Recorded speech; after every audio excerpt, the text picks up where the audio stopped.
Quand on se lance, on peut rapidement se poser la question sur quel marché dois-je me lancer? Et c'est aussi une question qu'on nous a posée plusieurs fois. Et dans cette vidéo, on va y répondre en vous donnant toutes les clés pour bien choisir votre marché. C'est parti!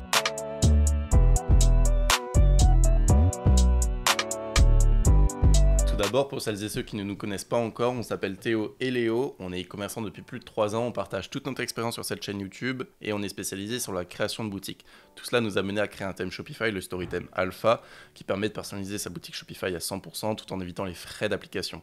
Donc si maintenant tu es bloqué sur la personnalisation de ta boutique ou alors tu es limité au niveau de ton thème et que tu souhaites passer au level supérieur à ce niveau-là, n'hésite pas à cliquer sur le premier lien en description et t'en sauras plus sur le Storytheme Alpha. Sur ce, je pense qu'on peut revenir au sujet de cette vidéo. Pour nous, la réponse elle est très simple. Le meilleur marché est celui où vous vous trouvez actuellement. Donc pour 99,9% des gens qui regardent cette vidéo, ça sera le marché francophone. Alors c'est vrai, la vidéo pourrait s'arrêter là, mais on va quand même vous expliquer pourquoi, mais aussi à quel moment se lancer, s'aventurer dans d'autres marchés autres que celui que vous connaissez. Déjà, dans un premier temps, pourquoi se lancer dans le marché où tu te trouves? Il y a plusieurs raisons à ça, on va les énumérer maintenant. Donc la première raison, c'est déjà que, une raison évidente, il n'y a pas de la barrière de la langue. Si maintenant tu es français et que tu veux vendre en Espagne, ben, d'un coup, il y aura des frais de traducteur qui vont s'ajouter, à moins que tu sois bilingue espagnol ou que tu aies des parents ou alors une connaissance qui parle bien espagnol. À ce moment-là, tu as de la chance. Et encore, tu ne connais pas franchement la culture du pays, peut-être. Donc à ce moment-là, ça fait une autre raison pour te lancer dans le marché sur lequel tu te trouves. Donc si par exemple tu es en France, tu sais que les Français ils aiment les baguettes, alors que tu sais pas forcément ce que les Espagnols aiment. Donc à ce moment-là, tu connais globalement la culture de ton pays. Donc c'est pour ça que ça fait une raison de plus, en tout cas. Tu connais aussi la mentalité d'achat des gens et tu connais leur pouvoir d'achat. Donc ça c'est bien. Tu vas pas vendre des produits très très très chers au fin fond de l'Afrique. Ça va pas passer. Donc c'est un exemple bien sûr extrapolé, mais globalement il faut que tu comprennes que dans certains pays le pouvoir d'achat est soit très haut par rapport au pays dans lequel tu te trouves, soit plus bas. Donc à ce moment-là il faut ajuster aussi le choix de tes produits. Donc tout ça ce sont des raisons qui vont te pousser à te lancer dans le marché sur lequel tu te trouves. Et il y en a d'autres. Ensuite, l'avantage c'est que tous les changements peuvent se faire directement. Parce que voilà, si maintenant on reprend l'exemple de la boutique espagnole, si maintenant voilà, on parle pas espagnol et qu'on a une boutique en Espagne, si on veut changer quelque chose sur le site, une phrase ou quoi, il va falloir passer par un traducteur. Ça va coûter de l'argent, ça va prendre du temps et voilà, ça va être long. Alors que sur son marché où on parle la langue, on peut le faire directement. Surtout que maintenant, on déconseille fortement les traducteurs en ligne comme Google Traduction, DeepL, etc. parce que ça fait pas très pro.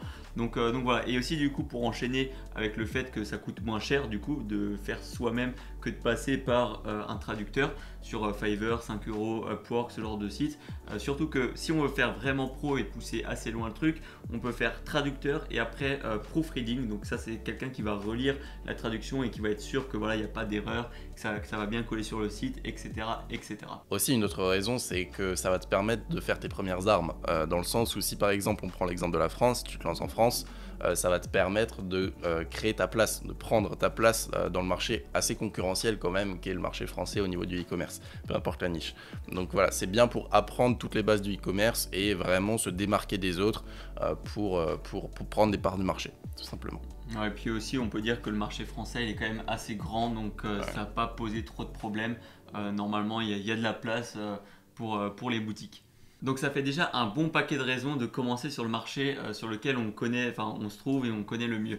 On a juste oublié de préciser que voilà, pour nous, le marché francophone, comme on l'a dit avant, c'est le marché, donc c'est les pays France, Belgique, Suisse, Monaco, éventuellement Luxembourg aussi. Donc voilà, c'est on va dire le principal marché francophone. Après pour nos amis algériens, marocains, québécois, vous pouvez aussi vous lancer sur le marché francophone, mais je vous conseille de rester on va dire sur votre continent parce qu'en fonction du continent, ou que ce soit Europe, Afrique ou Amérique, les mentalités peuvent changer, les mentalités d'achat, les pouvoirs d'achat, la devise change aussi parce que bon, un Français qui va arriver sur un site québécois, il sera pas très rassuré et inversement, le Québécois qui va arriver sur un site en euros pareil, ben, il sera moins chaud pour acheter. Donc c'est pour ça qu'on conseille voilà, de vraiment cibler, on va dire, son continent, sa devise, son pays au mieux. Donc voilà, c'est juste un petit détail qu'on avait oublié de dire au début. Cependant, pour ceux qui ont de l'expérience et du budget, ou alors les personnes qui veulent scaler leur business tout simplement, là à ce moment-là, vous pouvez partir sur d'autres marchés, notamment l'Espagne, l'Italie, l'Allemagne. Donc ces 3 pays se ressemblent un petit peu avec la France. Il faut juste savoir que l'Allemagne, il faut être très bien copain avec PayPal, parce que PayPal, c'est vraiment le processeur de paiement majoritairement utilisé en Allemagne. Donc là, il faut faire très attention à ça. Ensuite, le Portugal peut être aussi un bon marché, et accessoirement le Brésil aussi. Mais attention, parce que le Brésil, le portugais brésilien n'est pas le même que le portugais européen, on va dire ça comme ça. Ensuite, il y a UK, US. Donc ça, c'est des marchés qui sont à la fois similaires et à la fois différents, ne serait-ce que par la devise. Aussi, des petites différences au niveau de la langue, ça peut se jouer éventuellement. Et au niveau de la mentalité, du pouvoir d'achat et de la taille du marché, parce que US, c'est vraiment le plus gros des marchés. Donc là, vraiment, il faut y aller. Si maintenant vous voulez scaler, aller aux US, mais il faut avoir pas mal de budget en vrai. Et ensuite il y a Mexique, donc attention au vol de colis, donc faites attention avec le transporteur que vous choisissez pour le Mexique, limite avoir un agent peut-être sur place ou alors au moins sur le continent américain, c'est déjà bien je pense. Et ensuite les pays nordiques avec fort pouvoir d'achat mais faible audience, donc là il faut faire attention, mais si maintenant vous avez un super produit sur Facebook Ads, en vrai vous pouvez y aller les yeux fermés.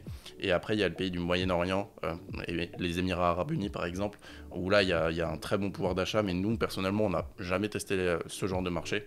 Donc vous pouvez tester, faire vos tests, mais assurez-vous d'avoir un bon budget et assurez-vous que tout le budget que vous avez, vous ne le mettez pas dans un marché inconnu auquel vous n'avez pas forcément eu de retour dans le passé. Parce que si maintenant ça floppe, vous avez niqué toute votre trésorerie et là c'est pas bien. Donc faites très attention à ça, mais bon, vous n'êtes pas con, vous n'allez pas le faire, donc voilà. En ce qui concerne les personnes qui veulent scaler leur boutique, qui ont déjà leur boutique en France et qui veulent la mettre dans un autre pays, on avait déjà parlé dans la vidéo comment traduire sa boutique, mais là on va un petit peu le redire. Pour nous, il est temps de scaler dans un autre pays. Alors là, j'ai la liste sous les yeux où justement vous aurez déjà automatisé les process, donc déjà le SAV, les délégués, la base. Les pubs qui tournent bien depuis assez longtemps, donc voilà, il n'y a pas d'épuisement d'audience parce que vous arrivez à faire tenir sur le long terme. Et l'envoi des colis aussi est automatisé, c'est quand même beaucoup plus pratique, et que vous avez un transporteur qui permette de livrer dans ces pays-là. Donc ça, il faut vraiment faire attention. Il faut aussi savoir que pour chaque marché où vous allez aller, il va falloir quand même faire une petite étude de marché. Donc c'est comme tu avais dit un petit peu avant, chaque marché va être différent, donc c'est bien d'étudier, de savoir quelle est la taille du marché, quelles sont les habitudes d'achat, est-ce qu'ils utilisent, parce que là on a parlé de l'Allemagne où ils utilisaient PayPal, il me semble qu'au Brésil aussi ils utilisent un truc, alors je ne l'ai plus en tête, mais il y a aussi un autre processeur, c'est Bolero ou quelque chose comme ça, il me semble que c'est ça, donc il faut vraiment prendre en compte tout ça. Là comme aussi on a dit, Mexique, il peut y avoir plus de vols que dans les autres pays. Voilà, il faut vraiment prendre en compte tous ces facteurs là et en faire une liste pour ensuite choisir son marché idéal. Donc après voilà, le meilleur c'est, plus vous le connaissez, mieux c'est. Admettons vous êtes franco-allemand, et vous allez faire d'abord français et après allemand. Si vous êtes franco-hispanique, d'abord France et après Espagne, etc. Donc choisissez en fonction un peu de ça, et puis tout ira bien pour vous, je pense, dans le choix du marché. Bon, je pense qu'on est à la fin de cette vidéo. Ouais. Donc si ça vous a plu, n'hésitez pas à mettre votre meilleur pouce bleu sur la vidéo. N'hésitez pas à nous dire aussi votre retour d'expérience sur différents marchés sur lesquels vous êtes en commentaire. Ça nous ferait très plaisir et ça ferait plaisir à toute la communauté. Et ça peut être très intéressant aussi. Ouais, c'est clair. Partagez toute la valeur dans les commentaires, c'est assez cool.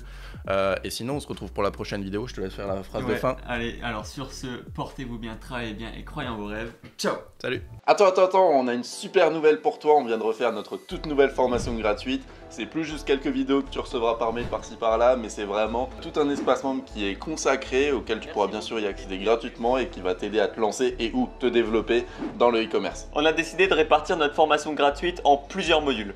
Module 1, on va créer une boutique Shopify avec une vraie image de marque en passant de l'ouverture du compte jusqu'à la finalisation de la boutique, en passant par le copywriting et la réalisation des visuels. Dans le module 2, on va voir tout ce qui est aide et back-end. On va voir comment trouver un produit gagnant, mais aussi faire tout le back-end au niveau des mails et des SMS pour augmenter ton chiffre d'affaires de plus de 30%.